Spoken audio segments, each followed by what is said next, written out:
So we were talking about Dick Freeman and Rodney Cook in 1964 and local politics here, and what the scene was like in '64.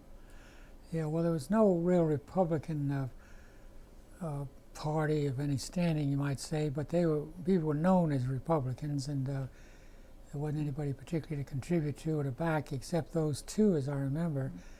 But then when the reapportionment came, of course, that brought out all sorts of interest in doing something about it, because Fulton County alone was going to go from 3 representatives to 24 representatives, and go from I think one part-time senator shared with DeKalb to a couple of senators. And so it made a lot of open spots, you might say. You're not running against anybody, you're running for an open seat, which of course is a lot easier to win. Right. So I hadn't paid any attention to it particularly from that angle, but apparently people were thinking about it, began recruiting people to run. And Mike Egan and Rodney Cook were two of them. Well, I guess Mike had known Rodney and probably supported him as city council. And so I remember I came back from into Bermuda or somewhere, and Rodney and Mike came by and said, "Kil, we have something for you to do." I said, "What?" He said, "You're going to run for out in Buckhead for the House of Representatives." Well, I didn't even know how it was divided up. I don't think I'd ever been in the Capitol. I might have been down there once, yeah, I guess I'd been once. I knew nobody, and hardly knew what they're talking about. And I said, "Well, what does it entail? I mean, what do you mean?" He said, "Well, you'll have no opposition. There'll be nobody running against you. You're a Republican. There won't be any Democrat. Knows they can't win around Buckhead, and no Republican's going to run.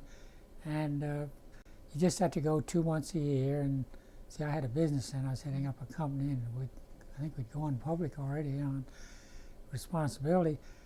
So I said, "Well, okay, if that's all there is to it, I'll do it." Well, the very next day, what happens but a Democrat announces. Ada Toombs, whom I knew personally, knew her husband, friends of theirs, fine lady. I mean, so much more qualified than I was, really. I mean, politically, or what goes on in the state, or how they spend their money on health and different things. She was an expert on it. Had formed a women's league of voters or something, tried to bring pressure on the Capitol to do the right things. And so here's Ada running. And then the next day, Felix Degolin, a Republican, announces he's going to run in the primary. So here now I'm in a primary race as well as a general. And of course I didn't know Felix well, but I knew who he was. Very prominent family. Had 14 children. I only had one. Old Atlanta family. Had plenty of money to spend on the election. So here I am in a political race, know nothing what I'm doing. So Felix and I got along fine, though. We didn't call any names, and it was a very clean campaign. And I arranged with Westminster to have us both speak there, because I knew they'd talk to their parents. And Felix, I was no speaker, but he was probably worse. But anyway, we went through that and did a few things together. And of course his children, though, were a tremendous help to him, because he gave them these things to stick in windshields and run around, in the parking lots. And I only had one child to do that. I think my child was 7 or 8 years old. He had them every age. So he got all sorts of stickers around, West Places, shopping centers and places. And it looked as if I'd have a hard time, but didn't. I don't know how I don't know why anyway, I won fairly easily, as I remember. And so now I've got a general election. Well, I keep up the same friendly business, because they are friends, and she said nice things about me, and I said enough. People used to say I was her campaign manager, because I said nice things about her. Well, of course, I think what I had going in, I know I did, is a woman couldn't win. I mean, it was wrong, but Grace Hamilton, the famous black lady, won in the black community. But other than that, it was almost impossible in those days for a woman. It was just ridiculous. But I mean, that was probably what, well, plus the Democrat, of course, that hurt her too, Republican area, Buckhead. So didn't have any problem beating Ada. So then here we are, 24 of us, with Judge Etheridge, Jack Etheridge, who's alive still and around, ex-judge, he was our delegation chairman, and he couldn't have been nicer. He's a big Democrat, but he showed us what to do and how to do it and where to show up and when to shut up and the whole business. We really had excellent help there from Jack and as our delegation chairman. So we go down there, and the first order of business is to unseat or not give Julian Bond a seat. He and Ben Brown, if they took the two of them and decided they weren't going to seat him. Why they put Ben with him, I don't know why, because Ben wasn't that well known. And we're going to vote on whether to seat him. Well, of course, it was ridiculous in my opinion, and Mike's opinion, and Rodney's, why we could design their seat just because they were against the Vietnam War. You see, in those days, it was very unpopular to be against the war. They were dead right and everybody else was wrong, but then you couldn't be against the war because that was unpatriotic, just like now they try to make people feel as if they're unpatriotic because they're against the war. So this thing, big hoorah about this, and they got up and gave all these speeches. You see, I know why Ben Brown and Julian Bond the year before had gotten up in the balcony of the General Assembly, and Sloppy Floyd, who was a big Democratic representative, got up and pointed saying, "Get those two son of a bitches out of that balcony." And they sent the police up there and threw them out of his Capitol. And that's where it all sort of started. I guess that's when Julian decided he was going to run. So anyway, they didn't hesitate to what they said, and of course tried to persuade us to make it a unanimous vote of the whole 200 members of the House to vote him out of his seat. Well, we decided we weren't going to do it. And Judge Walling, a very fine lawyer from DeKalb, and Elliot Levitas, who's still alive, you know, was a congressman from DeKalb, Elliot Levitas and Bob Walling, and we three, and there's one other white, who's the other white fellow? There's six whites, three from DeKalb and three from Fulton County, it's all in the thing there, decided we're going to vote to seat him. And out of the 200, of course, we were the only ones, plus the blacks. There were 6 or 8 black delegates, you know, people had been legitimately elected, voted for him, so he only got about, whatever it was, 15 votes. And boy, did that put the kibosh on us. I mean, those 190 white legislators hardly spoke to us, as if we were some kind of nigger lovers, I guess. Yeah, well, it was all right. They weren't too bad, but I mean, obviously put us on a funny side. So the Supreme Court's going to decide next fall and who should be seated. Well, of course, all of a sudden I have opposition. Morton Rolston, who you may know, Morton, a friend of mine, he's going to run on the basis that I voted to seat Julian Bond, and therefore I'm a nigger lover and ought to be thrown out. And of course, Morton had all sorts of money. He just sold the Heart of Atlanta and was pretty willing to spend it. And boy, he started saying awful nasty things about me. He really ran quite a campaign. He ran big ads in the paper. I mean, he had all sorts of money and stuff. And so I thought I was in a race. He was running in the primaries. He's a Republican. And Morton's still around, still a friend of mine. And he didn't get any votes. I think he got, I don't know, a couple hundred votes. Somebody said his wife didn't even vote for him, but I don't know about that. But he got practically no votes. So what does he do? That doesn't discourage him. You know, I got 10 or 15,000 votes. The whole district's only 20,000, I guess. And he's going to run as a write-in the general election. You know, it's crazy. But so he runs in the general election too, and I think he got about 3 votes then. I can't remember what Morton got. But so that was my biggest race, really, in a sense, because so often after that I didn't have opposition or had, well, mostly friendly opposition, one unfriendly one. But that was an interesting campaign. So Rodney and Mike had no trouble getting reelected, and then Rodney decided to run for mayor. I guess I was 68 against Sam LaSalle. Right. And of course Sam LaSalle was a big friend of mine. he succeeded me as president of the Humane Society. I'd gotten interested in the Humane Society and got him to be president after me and all. And so that was I had to just keep my mouth shut. And of course, Sam Massell won.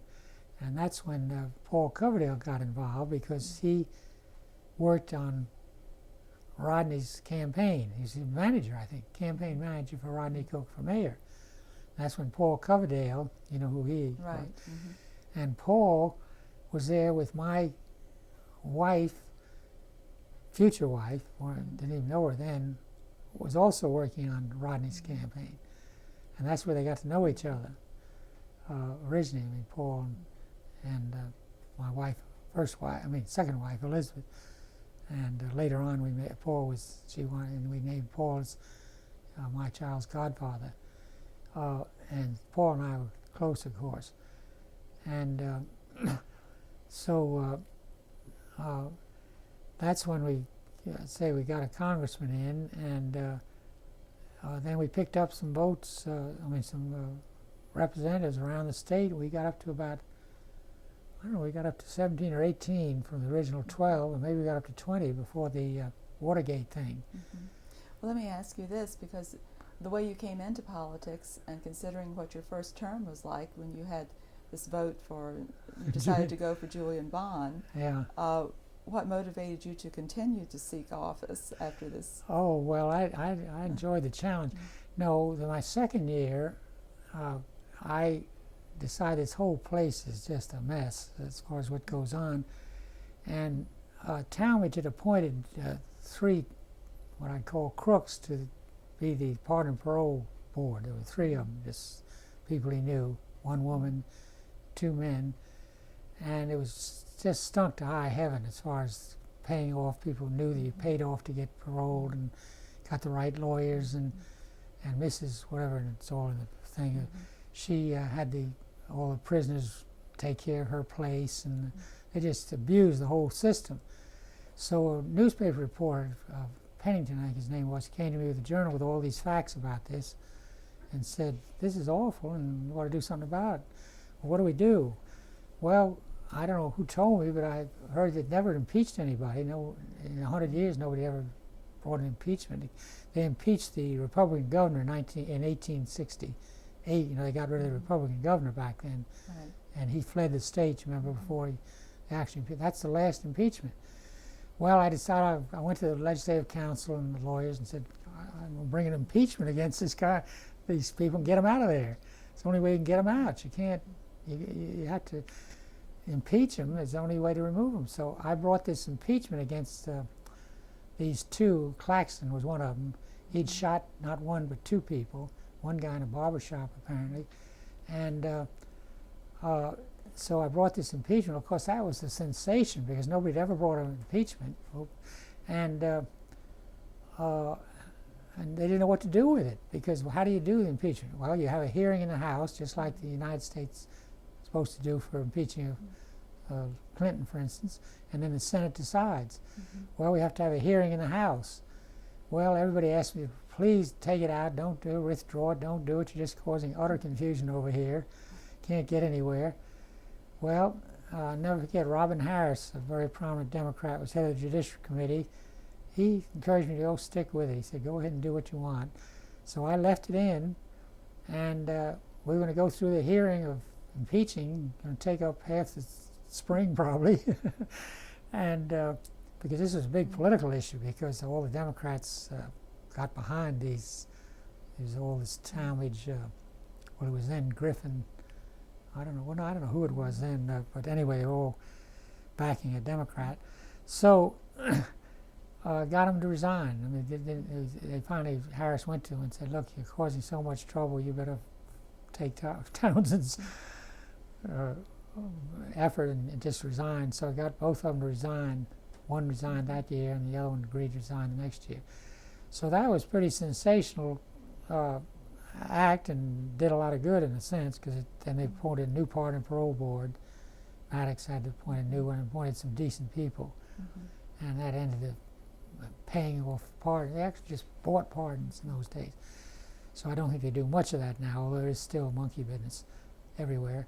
So then the next year, I was reelected, and I guess I just thought I was something. I don't know what I thought I was, because people came to me and wanted me to reform the whole place and bring me all the. I was the one to head up anything effort like that. Well, we had a chain gang in Georgia. Still had chain gangs. Really, they weren't chained, but they were put in these huts and camps and treated just terribly, and did road work and worked for the county commissioner, and there was all sorts of monkey business about that. And there was a terrible head of it. The head of it was, I think, a sheriff of one of the counties, and complete conflict of interest. So I brought an impeachment to get him out. So he was another impeachment the next year. Well, of course, you'll see that's why my office has all that stuff in those books, just page after page. It just gave the newspapers a field day to write about the Capitol. And so I got the guy to resign, so we were successful on that. And then I think my next move was probably maybe the pari-mutuel, or no, maybe the next thing was pensions. Big racket in pensions. People would get up, legislators themselves, and give themselves pensions. Stand up, people would say, well, who's this for? This is for me. Special pensions. And I was sort of shocked with all that, so I brought a big to-do about pensions, and I studied about it, and nobody knew anything about pensions and how costly they are and how they're abused. And so I made, I was known as the pension expert because nobody else knew anything, and I knew a little something. So I was on the pension committee, and no, there wasn't any committee. That's right. No, there's no committee. Nothing was being done about it. There was nobody to impeach, and so the only way you could do is stop it is to stop the legislation that awarded the pensions. The legislation would be a bill. So George L. Smith, who was a speaker who died a year or two later, big Democrat, called me in his office and said, Kil, you're right, we got to stop this. It's terrible, all this monkey business. And the only way we can stop it is to get a pension committee and stop it before it ever gets on the floor. So you would have to come before, if there was a committee, just like an appropriations bill has to come to appropriations. And if you can kill it in the committee, that saves anybody voting for it. So he said, what I'm going to do is I'm going to form a pension committee. We don't have one. They have about 8 or 10 committees, as you know, on agriculture and different things. And he said, I'm going to put you on it. I can't make you chairman. You obviously should be, but I can't because you're a Republican. But I'll make you vice chairman, and you tell me who you want on it. And we'll just have 5 people so you can control them. Most committees had 15 or 20, and you couldn't control them easily. So he let me pick the people to go on the committee, people I knew thought like as I did. So we had a pension committee, and we just killed everything that came along that was wrong. It was great. And so this is a big deal for me, because everybody came to me about them. And then George died. Well, Tom Murphy left me on the committee as vice chairman for about 1 more year, and all of a sudden he put Peggy Childs in my place, a Democrat, nice lady, and he left me on the committee and increased it to 15, which meant it was out of control. So that was the end of that. You'll see a lot of articles about that. So I guess that was my biggest claim to fame, right in there. But also in terms of efficiency, you looked at consolidating the counties. Oh, yeah, well, then that came later. Now, meanwhile, the pari-mutuel came along, the lottery. And I was big for lottery. Got to stop with his hand up. Big on lotteries and pari-mutuel betting for horses, because why not? I mean, everybody else has it, or everybody's going to get it, and it's here to stay and should be here in Georgia. So I was the pari-mutuel horse racing head man for several years. They had a big lobby. A lot of the horse people raised a lot of money and did a lot of mailing and trying to get us a pari-mutuel bill, and I was trying to get the lottery bill. And of course then everybody from Governor Miller or whoever was governor and all had to frown on it, because politically that was looked on as a way to lose votes, Mm-hmm. to be for gambling. You know, you're a sinner. Right. And Mm-hmm. so, but my people in Buckhead could care less. And most of them go to the tracks anyway, or maybe so. I was lucky to be in a district that either didn't care or agreed with me. In most cases, they weren't that involved. All they wanted was decent, honest government and stop worrying about whether people were gambling. And so that was a big thing, and we had a vote on that. So one time we had a vote on the lottery, and Guy Hill, you know Hill, he's dead. He was Republican. You can't interview him now. He was against it, and several others we knew were against it. So what we did was we had them call to the telephone. You send in these messages you want on the telephone, and get them out off the floor and have the vote when they're off the floor, because we knew they'd stand up and oppose it. So we pulled it pretty well one time. We got the 2 or 3 that were really against us, and I remember Elliot Levitas helped me, and we got it through the House, which was remarkable to get that through, because theoretically everybody's supposed to be against gambling. And then we got over in the Senate. Maddox was lieutenant. No, he was governor then, I guess. Anyway, got over in the Senate, and George T. Smith, the Senate leader, lieutenant governor, I guess, said, "You can pass that. We'll pass that bill over here if you'll get Maddox to agree not to veto it, because I don't want to make a political issue of it." George T. had planned to run for governor later. So I took the main horseman down with me that was interested in gambling or legitimizing it, Jones Lane from Swainsboro, and he was a big Maddox man, big supporter, and went down to see Maddox, and Maddox couldn't have been nicer, but he said, "Kil, I'll have to veto it. I can't let anybody have legitimate gambling." So that's as far as we ever got. We got pretty far, but we never got it done, because that killed it in the Senate. So then, I guess I had nothing else to do, can't remember. Oh, I started the page. I'm very proud of that. I started the whole page business. You'll read about that. Second day I was there, we had 600 bills. How am I supposed to know what's going on? 600 bills. We have 2,000 now, I think. I don't, I said, I need help. So I ran to a very nice Susan Lawrence, had just left her job at the First National Bank, said, "Won't you come down and help me? I can't pay you much, but I'll pay you something, and you'll find it very interesting." So Susan was my aide, and very pretty and very attractive, and got a lot of things done on her looks, you might say. Everybody's a flirt down there. And so that was invaluable. Everybody envied me. Nobody had any help. You had what they call pages were 10-year-olds. Children were brought up for the day. Mm-hmm. And they would run get you a cup of coffee. But I mean, they weren't going to read your bills or tell you what to do. So we had all these pages running around, all these little 8, 10, 12-year-olds, and I was overwhelmed with them. And no help. There was a legislative council where you would go and get your bill drawn up. But nobody was going to do research for you, or check the calendar, or tell you when to eat your lunch, or keep you going. It's so much going on, and who are you supposed to meet with, and who's going to go to a committee meeting if you can't go, sometimes at the same time. So it was just invaluable. Susan was terrific. So the second year, I got 2 college students from Agnes Scott. I called the political science teacher out there. She was from Chicago, and she thought it was a great idea to let them, said you have to take 2 because I can only let them do half time, come down 3 days a week. So they took the trolley down from Decatur alternately each day. One was very good, one wasn't worth a hoot, but so everybody noticed this and they thought Townsend just sort of stuck up. I mean, here he's the only one that's got an aide and he's very rich. Everybody thought I was very rich then. I was pretty well off. Before then, I'd already lost most of it. And so they thought I was just showing off or what. But then they began to use them. They'd say, "Well, can I borrow so-and-so, or will they do this for me?" And so they didn't frown on me my second year when I was doing it, second time.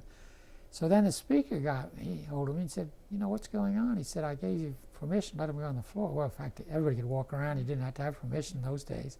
All these little pages walking in and out of this assembly, voting other people's machines too, everybody doing that, and the whole thing, chaos. So I told him what I'd done, and he said, well, why don't we start a program? You know, I said, we ought to use college students. I mean, I suggested that. I said, I'm using college students, and they'll give them time off and let them learn something. So he thought it was a great idea. So he contacted the heads of Georgian, Morehouse, and Tech, I guess, and different ones, and everybody agreed it was a good idea to give them time off and let them and pay them, though. I said, don't pay them much. I only paid mine $10 a week. Of course, you know, the state, they had to give them hundreds of dollars a week. Of course, they had to live here, some of them. See, a lot of them from out of the state. And I had ones from Athens. Had a great girl, daughter of a professor over there as my personal aide. But I didn't pay her much. So they started a whole program and had about, they'd have aides to the committees, and then the state didn't pay for anybody's personal aid. They just paid for students to come as aides, but if they're on a committee, you're on the pension committee, you got a couple of aides assigned to that committee, you could ask them to do not your personal things, but whatever you want done. You need some research, which you need, you know, what bills are what, and which ones are put in by whom, and what are they all about. And so then people began hiring personal aides. And I'll never forget, you don't know her, Betty Jo, what happens, but I was going to rehire the second year, so one of my good friends down there offers her more money and hires her away from me. So everybody began to have aides, not everybody, but I'd say the time I left, there were probably 50 or 60 or more people had them, or more than that, personal aides, and the colleges had, I don't know, 40 or 50 students down there under the aid program. So that turned out, when they tried to stop it, they had somebody tried to put in some legislator, something in the paper thing about they tried to stop it, and the Atlanta Journal said Townsend's child thing is being fought by somebody. Some people objected to it. I don't know why. So that was, I felt that was an accomplishment, or a good thing. So then I guess I got the consolidation. I don't know what else. I try to legitimize prostitution and a whole bunch of other stuff, but that's all minor. Well, there was, didn't you have some legislation that had to do with abortion? I was the abortion king. I mean, I was the leader of the pro-choice. Everybody knew that because I was the one that always argued. You see, before the Supreme Court ruled, we had some arguments, and I would always be on the pro-choice. Then when the Supreme Court decided, of course, then divide up into pro-choice and pro-life. So I was always big pro-choice and known as such, and would do the speaking for whatever bill was put in to try to stop it or handicap it or minimize it. And so I used to get calls in the middle of the night, your name is Kil Townsend, you're well named because you kill babies, and all that sort of business. Got a lot of lip from some people. Priests would come down and always pick out me to talk to, and I'd say, well, why don't you adopt some children then? If you want them all here that nobody wants, then why don't you take them? I don't take anybody, as you know, except abusive children, some of them. But anyway, it's such hypocrites. In fact, I always cite this. Not one, not two, but 3 legislators call me at one time, not the same time or year, and said, Kil, I've always been against you. I don't agree with you. I'm all against abortion or pro-life, but I have a friend who has a problem. And of course it's a girlfriend probably, but they always say it was some friend, but not their daughter. And do you know where we can get an abortion? The hypocritical business and that whole thing is so huge because anybody that gets hit personally changes their mind. They realize how crazy it is to have some baby that nobody wants. But so I never forget, one of them was a veterinarian, I remember, down in South Georgia. He said, Kil, I'm embarrassed to call you. I don't agree with you, but I've got to help his friend. So yeah, I was the abortion, and I don't know that. I mean, yeah, people held it against some people held against me, and some of the women when I ran, nobody ran too much against me on it. I don't remember. I ran against a very nice doctor, and he didn't even mention it. And so it wasn't. I can't say it was a problem politically. In fact, the betting business might have been more of a problem. Another thing I did, which I was proud of, at least I tried to do it, we had a tax on food. You know, the sales tax was on food. 20 states had already eliminated it. We were about to pass an extra 1% sales tax for everything, which was going to produce millions of dollars. And instead of making it too hard on the poorer people, I said, why don't we exempt the food when we pass this tax? Because they'll pay the tax, but they haven't got the money to pay on food, and 20 states don't do it now, and we can do it. So, well, that raised a hell of a lot of furor because, of course, the administration, I don't remember who was governor, I guess not Miller, because he later passed it. He was against, everybody's against it. Miller was lieutenant governor, and Harris couldn't vote for it because politically, you know, the food people, the tax department didn't want to give up the revenue because they could build more roads. So I got up and talked about that, and what do they do but get up and just lie about the whole thing? I'll never forget that the majority leader got up and said it doesn't work, and told all about how Kentucky, all about what Kentucky's experience had been with it. It turned out to be absolutely untrue. But, 8 or 10 years later they passed it. Same thing with the lottery, of course. And so I was on the right side on that. I was looked on as everybody, I mean, you'd be amazed, just like on the consolidation thing. Almost everybody would come up to me and say, Kil, you know, I go to the races, I'd like to have a lot, but I can't vote for you.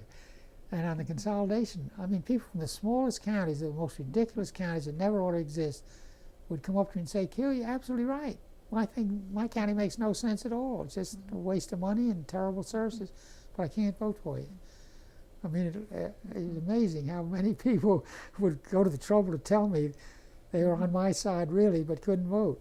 And a lot of issues, it seems as though you were ahead of your time. Well, that's what people always said, Don yeah. Quixote. Yeah. And then, too, it seems, where would you say conservative versus liberal that you stand? Well, I was considered very liberal because right, exactly, and how you got into the Republican ranks in Georgia. You see, the liberal word is so misused because if you're liberal, I mean, if something should be done usually it's for the mass of people. If it's for everybody rather than just certain interests, it's liberal. Really, when you think about it. I mean, politicians, and they get all their money from a select group of people, tax-wise and everything, and so the average person isn't served. And I was looked on as trying to serve them. Now, this is another thing that came up, which was interesting. The welfare. We just gave them practically nothing, $200 a month or something, and a family $300 maybe. And so they're going to raise it 3% finally, which was just a pittance. So I had a bill to raise it 10%. I said, nobody can live on what we're giving, and 10% won't even do enough for them. But why don't we really do something now that we seem to have a little money? This, I think, was during Busby. I can't remember who was governor. We had some money, and they were going to give it all to teachers. And, of course, the teachers are the big lobbyists there, and they get everything they want. And it seemed a little more than they needed at the time. And so I got up and spoke for it. And you'll see some newspaper articles kidding about Townsend buttoned down Brooks Brothers patrician speaking for the blacks. And we saw for blacks. And a Republican in addition to that, which made me practically a liberal black. And incidentally, the blacks didn't help me much. They didn't get up and talk about it. I was sort of the leader on welfare reform, which was really for mostly blacks, although people don't realize there are more whites than blacks on welfare in the country, but not in Georgia. And so I didn't get anywhere on that, but I was glad I made the effort anyway. And the other thing is I tried to help Georgia Tech. I got a law. I never introduced bills practically, because if you introduce a bill, you're locked into the system. You got to get votes. And the only way you get votes is vote for their bills, they vote for yours. So I wasn't the one that anybody was going to help me if I introduced a bill, unless it was very non-controversial, because they could I wouldn't support their bills. And but I did introduce a bill that passed all right for Georgia Tech, which was to let them put a fence and gates and close the campus, because they were having all that trouble about people coming on campus at night, and somebody was killed and this and that. And I was able to get, and the blacks, who always liked me because I was always for them on the welfare, and the blacks, I've always gotten along with the blacks. Grace Hamilton just thought I was the greatest thing that ever lived, and she was a great gal. So I was always proud of that, that they liked me better than most people, most legislators. But on this one, they were against me because they thought I was trying to keep the blacks off the Georgia Tech campus, which I was, as far as ones that wanted to rob anybody. So that's the only falling out I had with them. So they didn't support me on that. But I introduced very few bills. I'd co-sign good bills, if I thought the bill was good. Mm-hmm. But I made a point of being independent. It's the only way you can be independent is just don't get involved in trying to. And of course, things like the pari-mutuel, I introduced that bill, and that wasn't anything against me. It was just people who thought back home the constituents didn't want any gambling, even though they were gambling themselves. And then the food bill was just the Democrats didn't want to use the revenue to the poor people, so it wasn't personal, in other words. It was just they had their own reasons. Now the county consolidation, you want to get into that? That fills a couple of books. Let me first ask you, do you think your position on civil rights changed over the years, or do you think that was... you mean about blacks? Yeah, or do you think that was pretty much from your growing up in the North? Do you think it was just part of your makeup to be fair? I'm I guess as liberal on the black thing as I've ever been, but I recognize that you got bad elements on both sides. I suppose I'm a little more conservative on the whole civic. I mean, I was always for trying to do something about them, and I never could understand how it got. Well, once I moved to the South and saw the elevators, white elevators only, I realized about it. I wasn't too conscious of it. I had such good. Everybody always says this, but I did have my best friend at Williams College. Not best friend, but he was the houseman in our fraternity, and he used to take me fishing and everything. Just a great guy. And I just never thought in terms of blacks and whites until I moved down here. So I probably got a little more conservative about how we had to be a little more strict about it. I can't really answer that. I think I'm about the same. I don't think my votes changed any as being on the liberal side. And all my candidates, see here I was Rockefeller, John Anderson, you don't even know who he was. He was a liberal Republican. I was his campaign manager. He didn't have anybody but him in Georgia. I was Pete DuPont's co-chairman in this state, and worked hard for Pete. Pete would have been he's the best one I knew, the best one for president. Very intelligent, decent guy, but when he said Pierre in that debate, that ended his campaign. When he used the word Pierre, everybody thought he was French. That was the end of his campaign. I mean, it's funny how these campaigns turn on just a nickel, just like Rockefeller's baby killed his campaign in San Francisco, '64. So then I was Ross Perot's co-chairman here. And of course, that raised all sorts of heckles because a lot of people thought Ross Perot was crazy. He wasn't crazy, but he was a little strange. And then I was Steve Forbes' chairman. And now, of course, he's flipped over in order. You can't be a Republican and be pro-choice, so he flipped over. He used to be pro-choice. He flipped over like Reagan. Reagan used to be our big pro-choice governor. And George Bush was our most pro-choice congressman. We used to use him as publicity. And when Reagan decided he couldn't win the nomination, he became pro-life. And then when he asked Bush to be president, vice president, Bush didn't have guts enough to say, the hell with you, I'm going to stay pro-choice. He switched over. This is how bad politics are. Laura, his wife has never forgiven him, I don't think. You know, Barbara Bush is very pro-choice. That's sort of sickening. People say, why did I quit politics, or what do I think of politics? It's awful in a way as far as what people will do dishonorably. I mean, just for their own either to get elected or to win votes. They give up any principle they have, almost anything, no matter what it is, including taking and stealing money. But on these kind of issues, they go with the. I mean, a few people do what they should do, but or think how they think, but most of them go according to politics rather than what they really believe.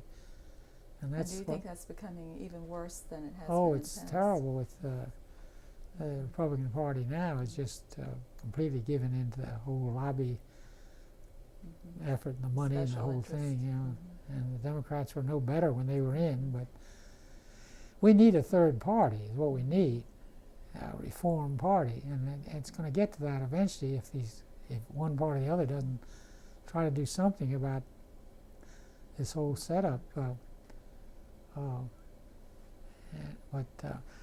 But anyway, the consolidation, you'll have to read about that, but that's the most absurd thing we have in the whole country, but in this state. So we have all those counties, 159 counties.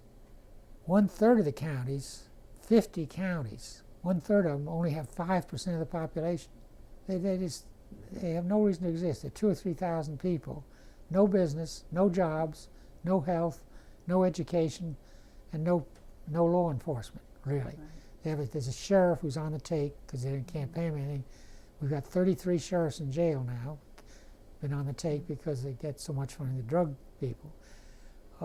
Health, no doctors, no nothing, for whatever they have is very poor. We rank almost last nationally.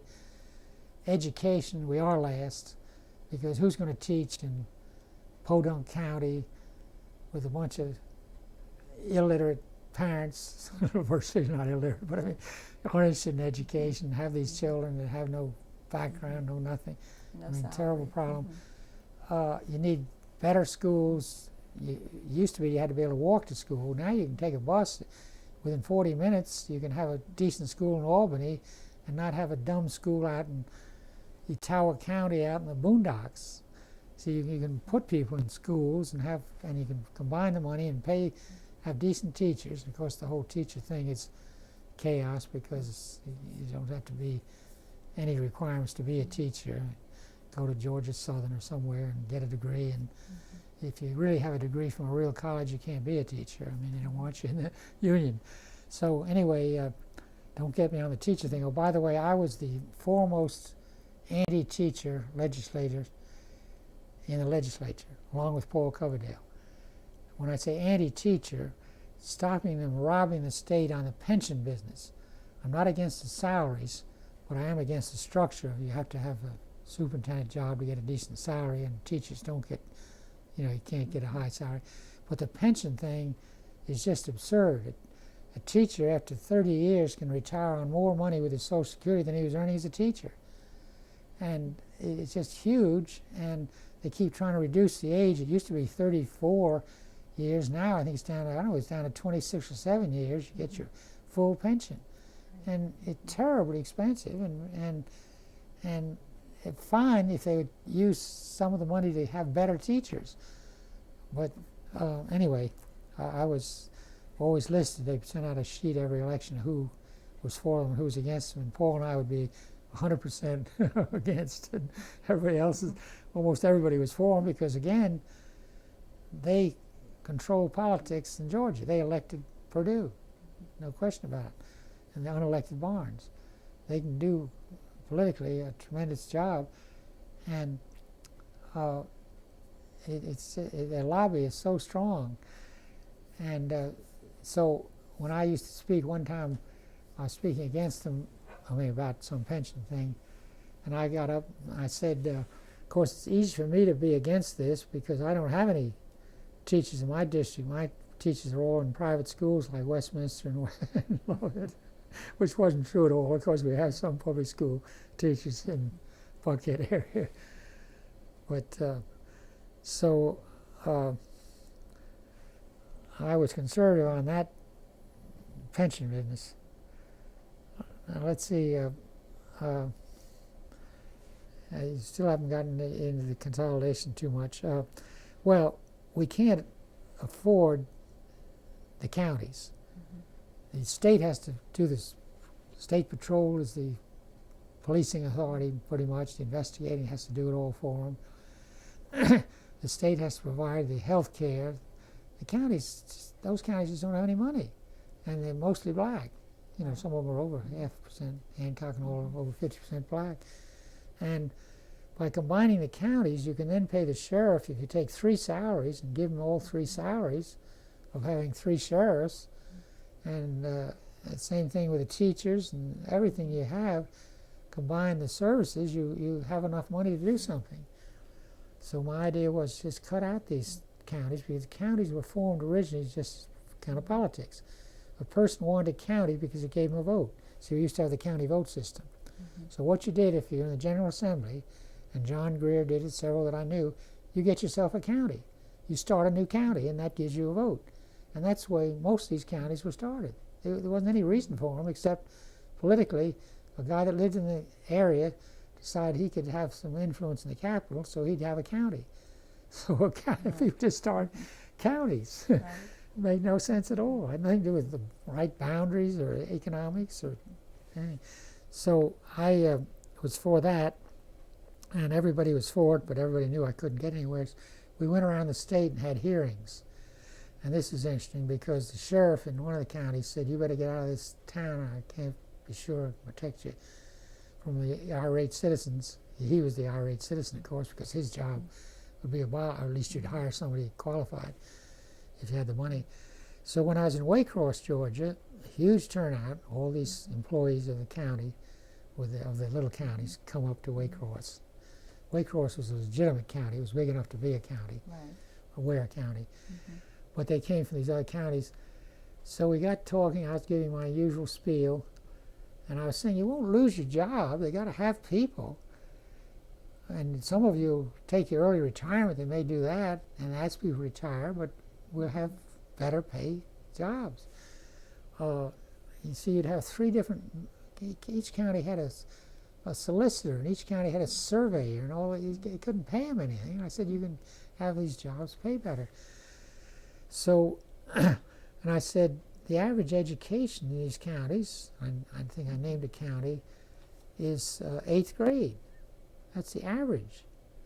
I know some go to high school, a lot of them don't even go to high school, and a lot of parents never even went beyond the 4th grade.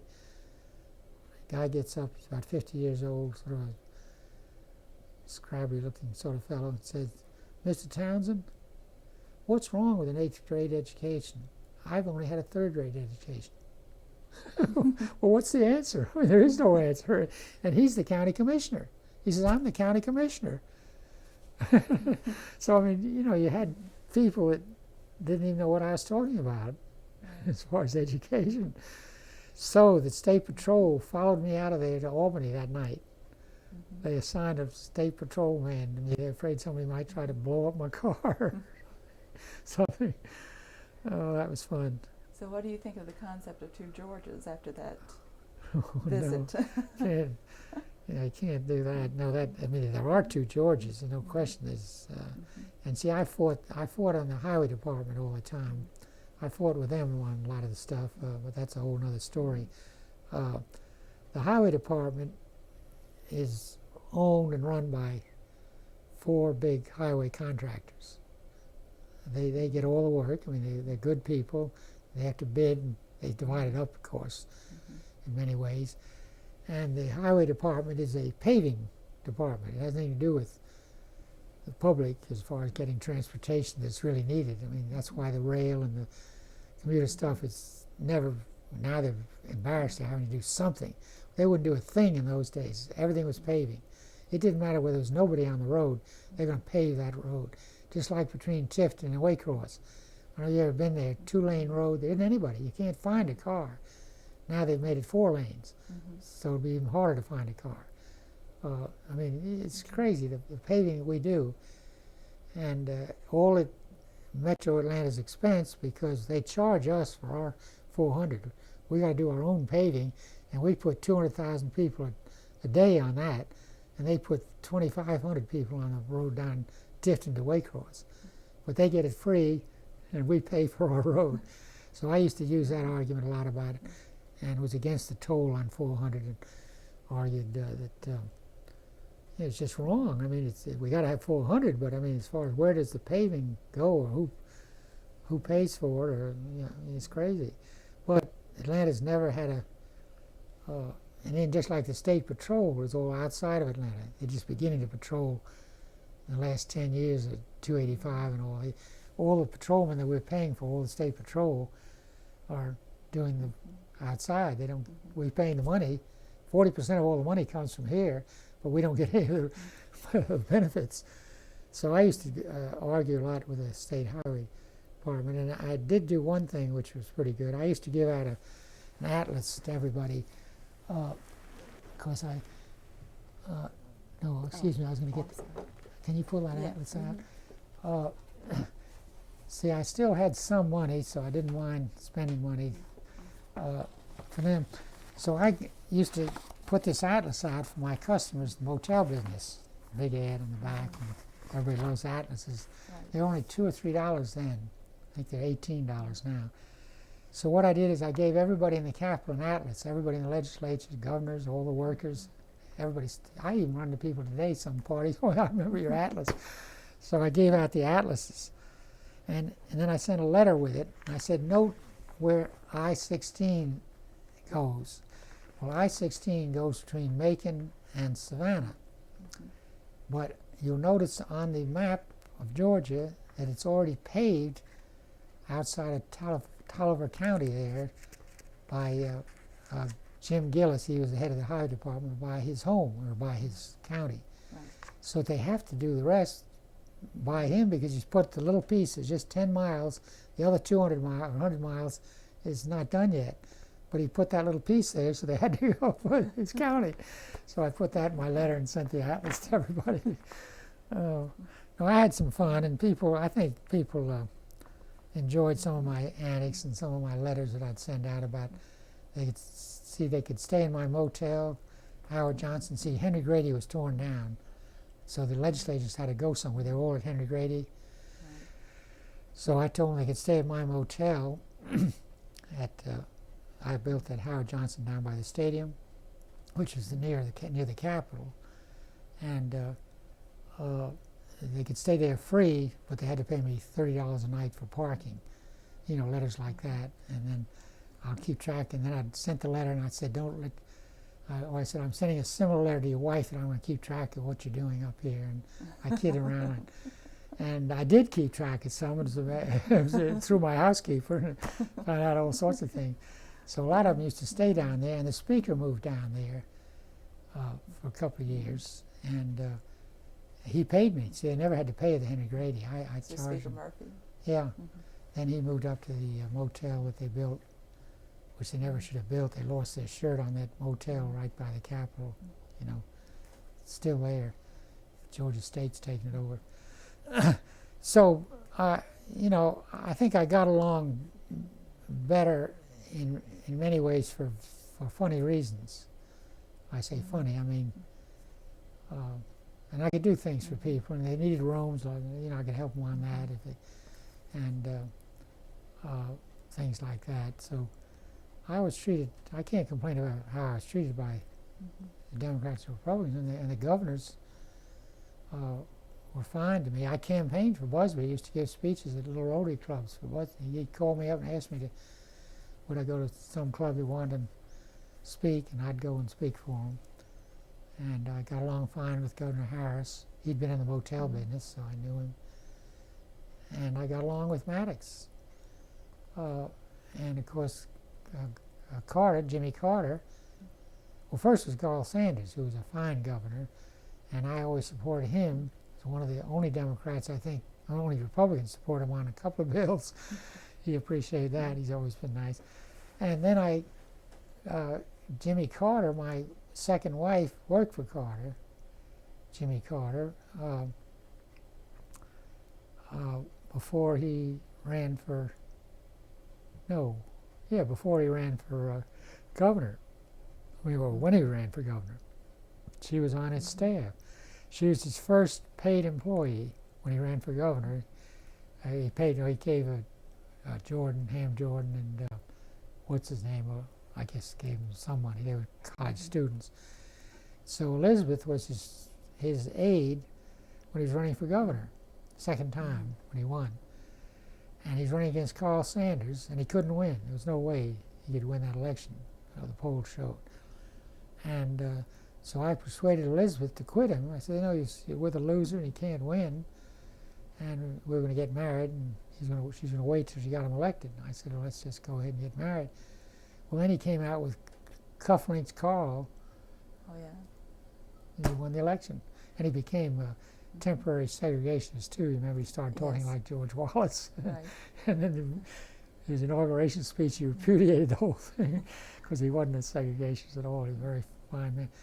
So Jimmy Carter was close to us because, in fact, we named our son Carter, Elizabeth and I, not after him, supposedly after relatives in Virginia. They're all Carters, King Carter and all that.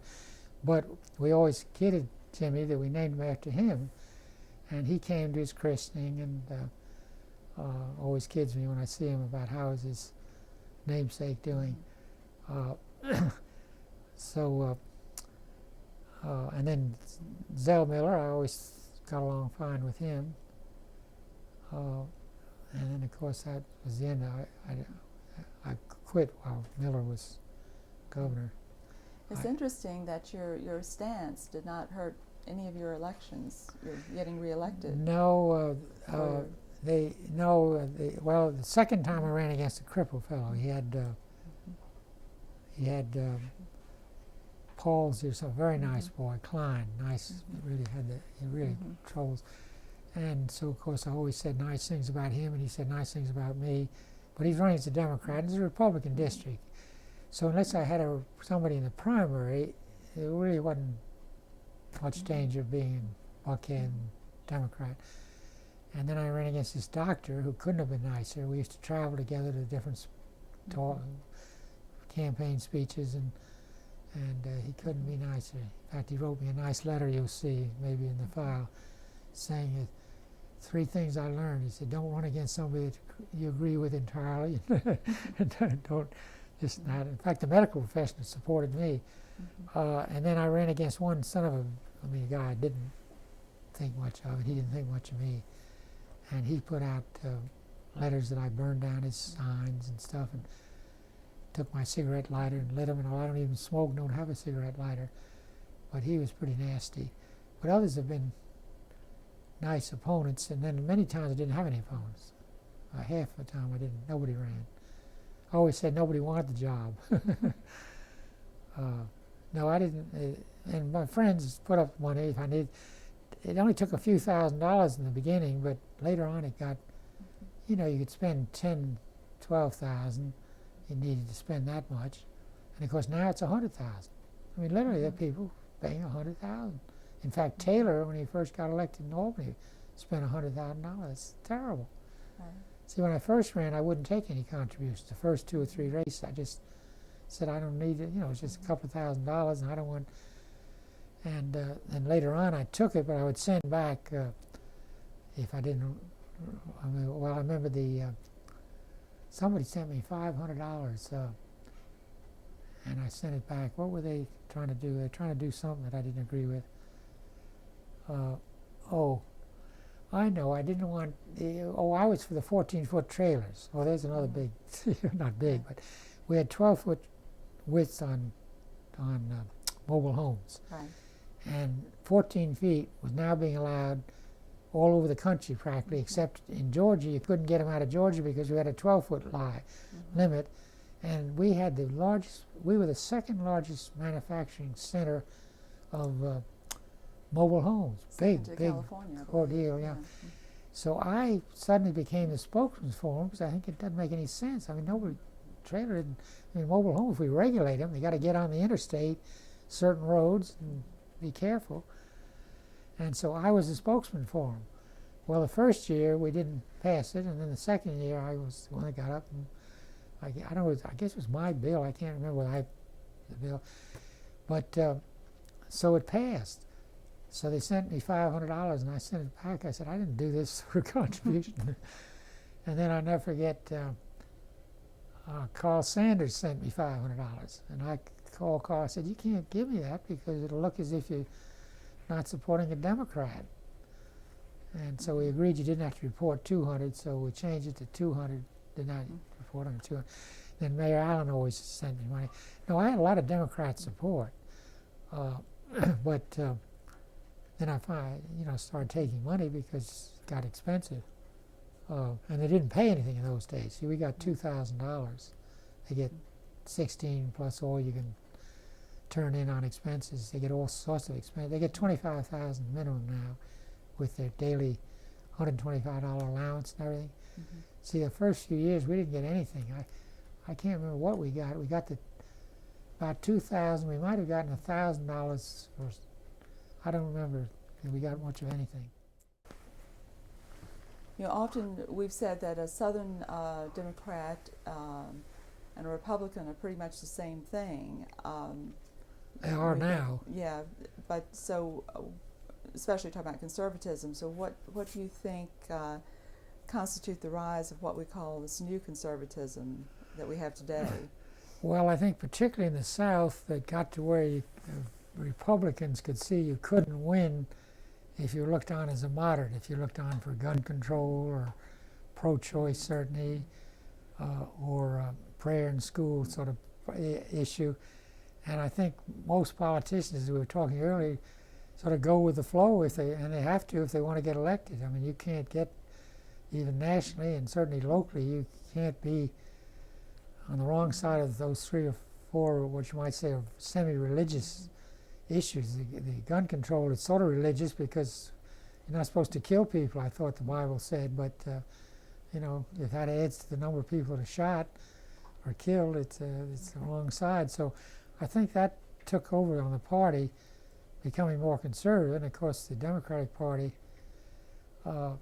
was on the right side of those things in many cases, like pro-choice, but then they began to realize they couldn't get elected either.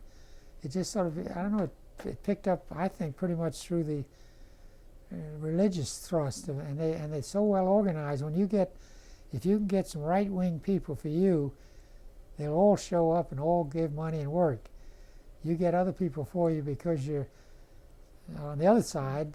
They're not like little bees working. There's a certain organization, I think, among religious people. It's very commendable in a way.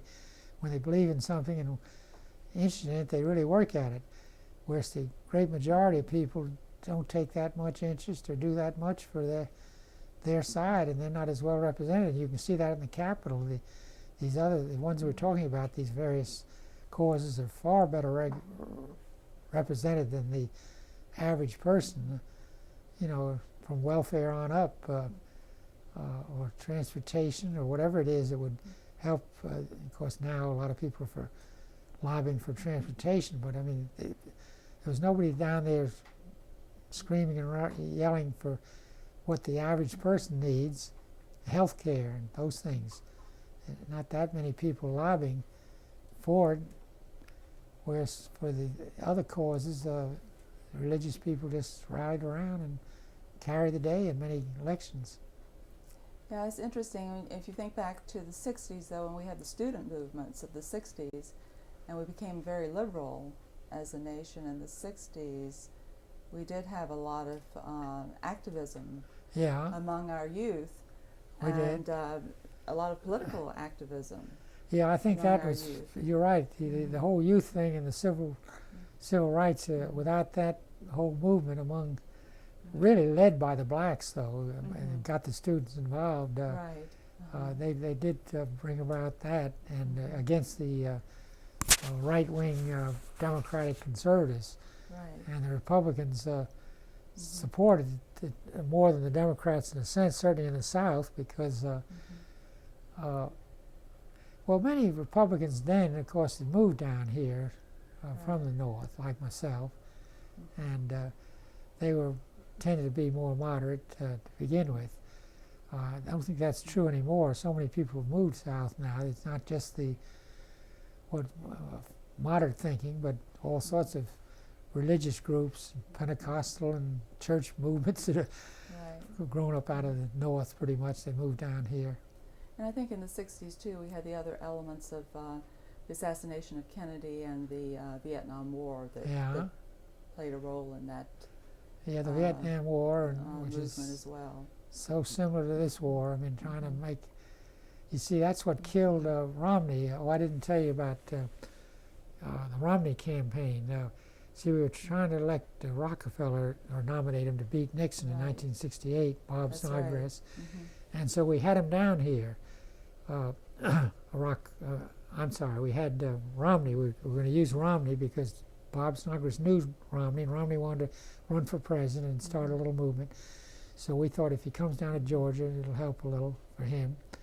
And he knew Romney, so he called Romney and got him to fly down to Atlanta. We gave him a reception. I say we, Bob, they arranged the money in the new Hyatt House, and we didn't expect many people. Well, quite a few turned out. I don't know whether they just wanted the free food or wasn't a lot of food, but we had a reception. But a good turnout, and we were quite impressed, and Romney was impressed. He was a very fine man. So what does he do? He goes to New Hampshire next week, and he says we shouldn't be in Vietnam. It's wrong. Well, that killed him, because the country at that time had been brainwashed into thinking we should be, and of course we shouldn't have been there at all, and certainly shouldn't have been there in '68 when we managed to kill another 10 or 20,000 Americans. But that killed his campaign. Just a misstatement like that, like, as I say, like Pete DuPont debating Bush said, Bush turned to him and said, "Pierre, what do you think of this?" And that was the end of that campaign. And Forbes' campaign, Perot's campaign turned on his saying that people were trying to upset his daughter's wedding and running around in his front yard or something. They thought he was crazy. So little things like that can turn. But anyway, so we still had to try to beat Nixon. So we thought of Rockefeller again. So I didn't know him, but somebody, I guess Bob Snodgrass knew. We asked Rockefeller to come down. Well, he was delighted because he was going to run a try, and he came down in not one but 3 airplanes. The Preston one, they're all his planes. He has a fleet of planes. He in another plane with his drunken doctor, always travel with him, and then Happy came in a 3rd plane. So here they all arrive, and big deal in Atlanta, and a reception at the Hyatt House. Well, we thought we'd probably have as many as Romney had. Well, we had 10 times as many. People just turned. I mean, that place was just jammed. There must have been 1,000 people there because of Rockefeller's name. They showed up. So we all went to Miami. Let's see, was it Miami then? I can't remember where. Anyway, try to elect Rockefeller, but of course Nixon already had it all locked up. And then in '72, we Rockefeller people tried to make a deal with the Reagan people. We did, with the Reagan people, to join forces to stop Nixon, but we already were locked. We didn't get anywhere. The Reagan delegation and the Rockefeller liberal delegation actually got together to try to stop Nixon. I was part of that. Well, let's talk a little bit about Nixon's presidency, because you had said you were already anti-Nixon from back in the days of Eisenhower and didn't trust him even back then. No. And so, of course, he certainly lived up to your expectations. So what did you think of his presidency and certainly Watergate? Well, he got to give him credit. He did do the China deal, which really made a lot of sense, and his foreign policy. Nixon was a bright guy, but he was just sneaky and underhand type deals, which he liked. So I just never changed my opinion of him, but and I was glad to see him finally get caught up with for different reasons. I always admired Randy Thrower, whom you may talk to. Randy Thrower was a big Republican locally. He's now still alive, about 92 years old, prominent lawyer with Southern Aspen Brennan. You should talk with him because Nixon appointed him Internal Revenue Chief. You know, big job. It's you call it sub-cabinet level, and quite an honor and quite a, you know, a pat on the back for Randy's reputation. Well, as I understand it, Nixon, of course, in his usual monkey business, wanted the IRS to investigate and file things against people with their enemies. You know, he had an enemy list, and he really worked on that. And apparently he tried to do some stuff through the IRS, and as I understand it, Randy told him to go to hell and resign. He wouldn't do it. I mean, he was absolutely crooked, and he resigned, and I think that's the reason he resigned. Now, Randy can tell you, I think it's probably pretty true, but it was certainly put Randy in a good light and put Nixon in an even worse light. Yeah. But that's the kind of thing Nixon wanted to do. And of course, he had a crook as his vice president, Agnew. So he was just bad news. But I wasn't involved at the time, and in '76, of course, I was for Jimmy Carter, even though he was a Democrat. And I wasn't against Ford. I mean, he's a fine man, but I knew Jimmy and was for him, but I didn't do anything. I didn't do anything nationally, I mean, attempt after him until '80 when we had John Anderson. And of course, we got nowhere with him. He's a fine man, but he didn't get anywhere against Reagan. So you didn't stay with Carter for his second? Did you stay with Carter for his second run? Well, I guess I was really for him, but I took on the Anderson thing. I knew Anderson wasn't going to go anywhere. What happened? You'd be interested in this. Paul Coverdale knew Bush Senior. I've forgotten how that connection was, but he knew him. And so in 1979 or 80, Paul wanted to get Bush on the ballot down here. You have to have so many, you have to have 25 people. I think they have to each give $50. There's some regulation about getting listed on the, what was it valid for? I can't remember what it was about. Anyway, he needed somebody with $50 that would support Bush. He was having a hard time. He couldn't find 20 or 25 people. So I said, I'm trying to help John Anderson, but I'll give you the $50 because you're a friend of mine, and put my name down. So I was on that little list of people, and he had a little reception. As I remember, Paul had a reception. I think Bush came down, and I think we went, and you know, a few people, but there was just no interest in Bush, and he couldn't get anywhere against Reagan. And that's, of course, when Paul started with Bush. And so when Bush, he always kept in touch with him, of course, and Bush appreciated the fact that Paul was one of the few Republicans in Georgia who would even try to help him. Paul was the main one. So he made Paul his Peace Corps director, you remember? Right.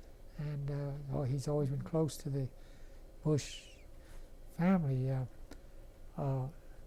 So he picked the right man, and I kept picking the wrong ones. I've had nothing but losers since Eisenhower. And then of course I was for John McCain, still am. But I mean, I tried to help him, and of course I've been very successful.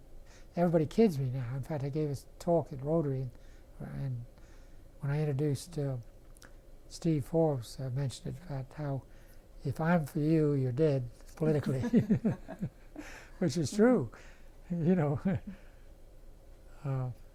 as far as presidential candidates. And the DuPont worked hard on that. We didn't get anywhere.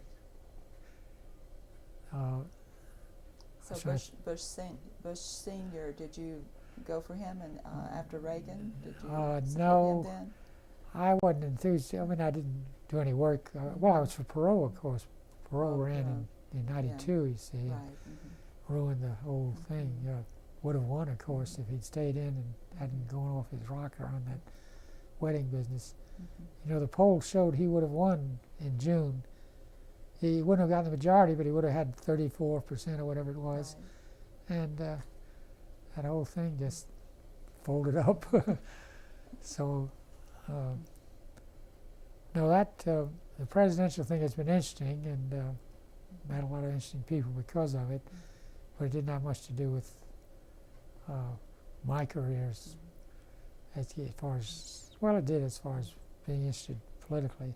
Do you still find you like national politics over local politics? Yeah, I'm still for John McCain. I'm very disappointed he had to cater to Bush, but you have to get nominated. And you got to talk a little pro-life, and you got to talk a little gun control. And I think he's done too much. I think he could tell everybody to go to hell and would still be elected by the people, but you can't get nominated by the party. Those 500 people that go up there determine who's going to be elected. And that whole Christian coalition crowd, you've lost them right away if you're not all these pro-life business. So I can't blame him. And Paul Coverdale had to modify a good bit when he went to the U.S. Senate. I mean, you just can't get anything done if you're way off in left field, or, I mean, too moderate. So what do you think about this last election with this the House and Senate? I'm delighted. I think it's just right. Well, first of all, forgetting everything else, you've got to have somebody look under the rug, because I don't care who it is, there's going to be a lot of monkey business, either party.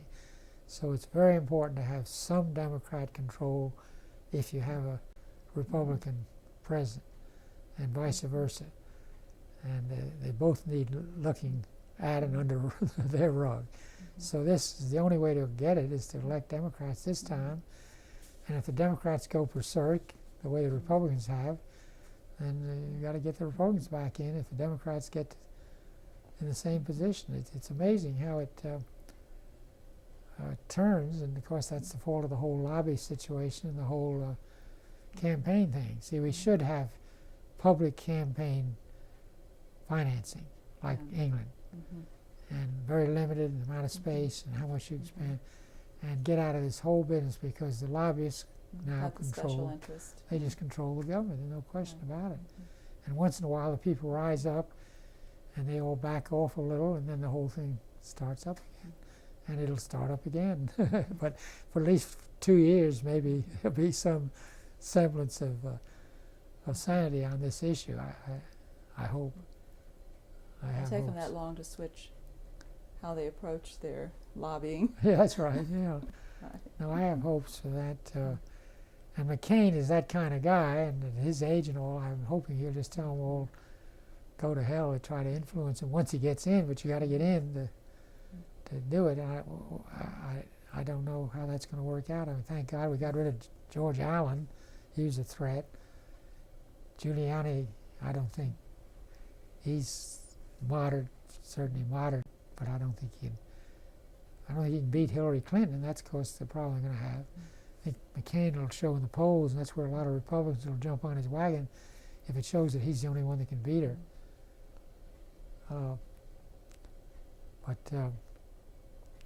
So nationally, I take that interest. Locally, I have absolutely no interest, no contacts. I mean, I haven't have any influence or closeness to any local. I have 4 people like Lee Morris, and of course he lost, and that's one of the terrible things locally that's happened. But that's all a whole other Well, I do think story. I'd be remiss if I didn't ask you about the Newt Gingrich time in Congress. Yeah, I've known Newt for 30 years, I guess. I knew him when he was a little professor at West Georgia, and Newt was as moderate and liberal as Mike and I were. He was our kind of guy. I mean, I don't remember He stayed, but he was very modest, very bright guy, very able guy, and used to write speeches for Mike Egan and came down a lot and tried to help us involved. And then, of course, he began running for office and kept losing, and then he finally got in the middle enough, I guess, to win. I don't know. Well, he was running against an incumbent, and the incumbent didn't run, I think, the last time, so it was a vacant seat. No, I'm an admirer of Newt's, but of course I don't agree with him now. He's gotten way over there. He's had to politically, and but I think his heart's in the right place. I think he thinks, and I kept hoping he'd grab hold of this health issue. I don't know whether he will or not. He seems to be so interested in the whole problem of health, of public, and the cost, and so he's bright enough to talk well about it and influence people. I don't think he has any chance of winning a nomination, but I don't know. Who knows? I don't. I mean, he certainly got a big following in the right wing of the party, and but I think he has other. I guess they don't care any longer if they're divorced or what, that part of it. I don't think that part will hurt anymore. I would have killed him 30 years ago. Right. But Newt's a very intelligent, bright guy, and as I say, he's moved on over, which most successful politicians have had to. There are a few exceptions. I always think of Lugar up there in Indianapolis. He hasn't moved an inch, I don't think. He's my kind of Eisenhower Republican. There are a few of them that stand their ground and somehow get elected again. But I was thinking more of the contract with America and the lack of bipartisanship that we saw that came out of that. That we had about 10 or 15 years of. It seemed a real lack of working together, which really seems that this last election was just finally a reaction to that. Yeah, well, I think that it was a good idea politically, and of course Newt wrote it or invented it, and they claimed they carried everything out. They didn't really do a lot of it in depth, but none of those things are. I mean, the whole health and education thing, and you might say transportation too, are for everybody. Everybody has those needs, and yet there's not that much interest or that much effort or money spent on doing what everybody needs. In other words, beginning with Iraq and $200 billion, think what that would do for our health system in this country or the education system. Or spending money on highways that aren't needed, or all the earmarked deals, the bridges to Alaska and that stuff. We're talking about money that we desperately need in health to get the costs down, and not to get it better, but to get the cost for the average poor person, or the uninsured, or be able to take care of them in the emergency room, and then the education thing.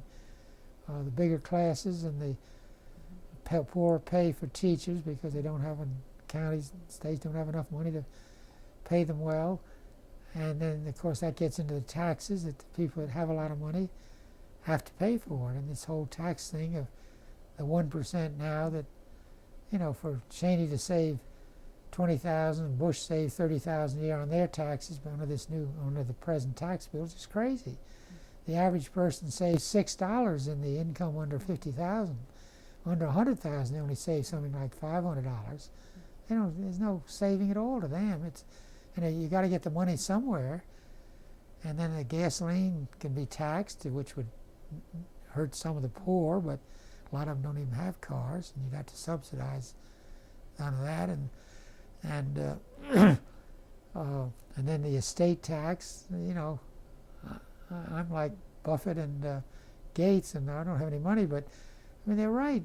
Somebody's got to pay for all this, and that's where you're going to have to get it. You can't get it out of and then the whole gasoline thing. If Jimmy Carter had been able to put in enough tighter regulations, you had to have a 30 and 40 mile a gallon by the year 2000, we wouldn't be importing any oil from Arabia. Right. Mm-hmm. But you realize that you haven't changed that. Is one gallon difference from the last time that Jimmy got it up to 21 or 2 gallons a mile. It's maybe up 1 mile or something. And Congress won't do anything about it. And it's an instant cure. And the guys with SUVs, we don't take their cars away. They just don't buy another one. That's their problem. They just pay more for gas. And if they're willing to pay more, let them pay it. Mm-hmm. They don't have to get rid of the SUV, but they're going to have to pay some charge. Figure in if you don't get 30 or 40 miles a gallon, you're going to have to pay some kind of surcharge if you want to be that luxurious. It's crazy. And the public would go for it. It's the kind of thing that the Republican Party would tie on to something that everybody would benefit from, and particularly this whole Arabian thing, get us out of the Middle East. But they're not in that track at all. And I don't see that the Democrats are making any big noises yet. See, they're contributing, their lobbyists, General Motors and Ford and all, they contribute to the Democrats just as much enough to the Republicans, and the Democrats to keep them under control. And they don't want any of that. And meanwhile, the Japanese just beat us to death. They'll have it, and we won't have it. The whole thing is, nobody seems to show much foresight on the big issues for the average person. The average health cost of 13% now in this country of our gross income against 7-8% of all the other civilized countries. Why is that? They complain, we have poor health care here. It wouldn't be poor. It would just be regulated and get everybody to have the health. But they don't seem to be on that track. I don't see the Democrats making any great moves in that direction. Mm-hmm. So I guess I'm disappointed already in what they sound like. Well, let's end on this note. I want to look forward to the future and how you think the immigration issue and the changing communities we already have. Georgia's changed significantly with our immigration, changing cultures in all of our counties. And big in Georgia, yeah. We're one of the prime states where they're moving to. Exactly. I don't blame them. Exactly. So how do you think that's going to change us? Well, we already see changes here in our own state, but just thinking of us as a nation, how do you see this going? I'm like, I guess, Pat Buchanan. I think it'll ruin us. I think if we don't get Mexico in control, well, however we do it, some people say, well, make them more prosperous so they won't move here. Mm-hmm. I don't know what it takes, but if we don't eliminate its overwhelming number, they'll be so strong politically that they'll take over Arizona and New Mexico in the next 2 elections, or already almost. It's a very serious problem, and Johnny Ison's right. We've got to somehow get this thing tightened up, and yet we need them. We can't throw the ones out that have children born here. We need the workers. We've got to come up with something that tightens the immigration and yet still allows some of them to work here, and that's a very difficult problem. It's a much worse problem than Iraq, for instance. We should be spending our money on, if we spent $200 billion on trying to get that thing straightened out instead of Iraq. You get right back to where are you going to get the money? Mm-hmm. And if we don't, we keep paying so much for oil, pampering all these Arabian princes running around with our money, those are 2 major problems that we've got to face head on. And I certainly don't have any solution, but I think some compromise like McCain's work permit, or you got to have something, and you certainly can't send 12 million people back. So we're going to have to legitimize the ones that are here, and then we got to keep the pouring through the border of all the rest, or a lot of the rest. It's an insurmountable problem almost. And they're not all Mexicans. Apparently about 20% or more are not. They're just people from South America taking advantage of the situation. And so we're all interested in that, and that would be good for everybody, about the jobs, the wage scales, and the school systems and all, if we get it under control, because they're overwhelming our ability to handle it. Georgia's really serious. In Gwinnett County, the schools, and you see where schools are getting overwhelmed by minority That's true. foreigners, and we hurt the blacks indirectly, which we've always been trying to help, but the more that pour in there and compete, the worse it is for those that don't have much education.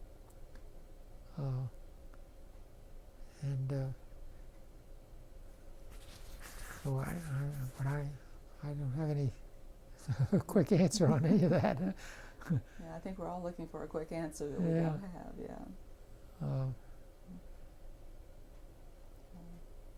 Well, we really appreciate your time today, because this has been very nice to have this conversation with you. Our time has flown by. If you're starved, oh my Lord, the darn restaurant closes at 1:30. I didn't pay any attention to it. I guess. Okay. Let me take a minute here and state what we're going to do. State the. Okay. Okay. You need any more? Like as in a wrap up, or okay. Well, Mr. Townsend, I want to thank you very much for your time today. As I said, this is November 17th, 2006. This is for the Richard B. Russell Library.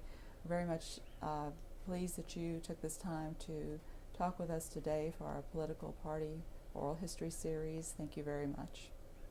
Well, you're welcome, and I appreciate your interest, and hope I can contribute something that you won't get otherwise. I'm sure you have. Because I know, as I say, my age group is all gone. Randy Throw would be an exception. He goes way back, and he was an Eisenhower type Republican. But other than that, unless he can name you somebody else, I don't know anybody else that you'll be missing as far as, way back. Which is all the more reason it's important for us to talk with you today. Yeah, well, nobody can refute what I say because they weren't around. But I didn't make any of it up.